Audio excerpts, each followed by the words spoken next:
Fox 5 Health News, and scientists have been warning that the coronavirus is mutating, and while it isn't necessarily getting deadlier, a huge new study finds that it may be getting more contagious. All right, joining us now, Dr. Devi Nampiaparampil from the NYU School of Medicine. Dr. Devi, good to see you. This is concerning news. Tell us how this works, because we do know viruses do tend to mutate over time, so we try to fight one virus only to find out it's changed since we got the vaccine for the first one. What situation are we in right now with this? Yeah, so I think that this study kind of validates what we're seeing across the country anyway. You know, more people are getting infected, but on the other hand, in terms of our fatality rates, the percentage of people who are dying from the virus, the percentage is going down. So some of the reasons are our treatments might be getting better, but another reason might be these mutations, right? So the idea is that these viruses evolve over time. The same way we're trying all these different things to fight the virus, it's also evolving different types of defense mechanisms to protect itself.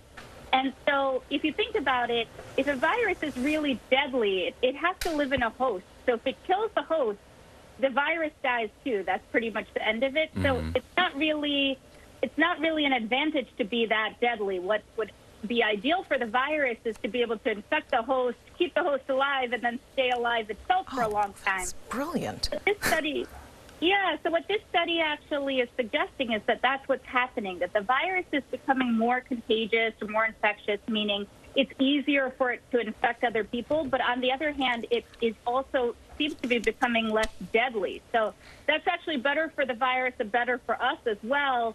So although it's concerning that there are a lot of mutations, that it's sort of adapting to whatever we're doing, it's actually somewhat positive for us that it seems to be becoming less deadly. Gotcha, It's like an algorithm. Yeah, no, it is crazy. Nature's always evolving, that's for sure. All right, now there's talk today.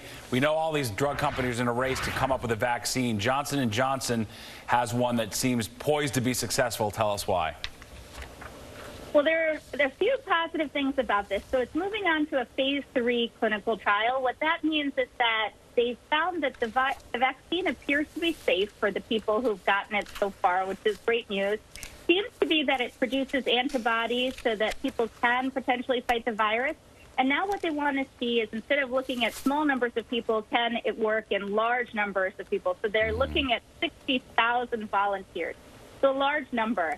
And the advantages of this particular vaccine, I mean, I think we are going to need a lot. There are 7 billion people on the planet, so it's going to be more than one vaccine. But this has two advantages: that it's one shot. So as opposed to the other candidates where people might need one and then a booster pretty soon afterwards, if it's one shot, it's actually better, because think about it. You know, if you have to get an appointment to get a vaccine and then you have to be able to get seen very soon afterwards, it's really hard in terms of crowding and avoiding, you know, coming into contact with a lot of other people. It's logistically difficult to get those multiple visits. So this would be one visit. And then the second thing is that although it has to be refrigerated, it's only refrigerated. It doesn't have to be below freezing in terms of the temperatures that it has to be stored at. So for transport, if you're sending it, let's say, you know, by mail or UPS, FedEx, or whatever other carrier, at least in terms of shipping and distribution, you know, it can be put on ice or it could be shipped with dry ice, but it should be able to stay at the right temperature, whereas below freezing is very tricky. And even in medical, not everyone can do that. So I think for a few reasons this has a couple advantages. It's a different technology, too, than the others. So I think the more ways we try to fight the virus, the more effective we'll be. Indeed, that is definitely That's the positive. answer, especially as it continues to evolve. All right, Dr. Devi, we appreciate it. Good seeing you. Thank you.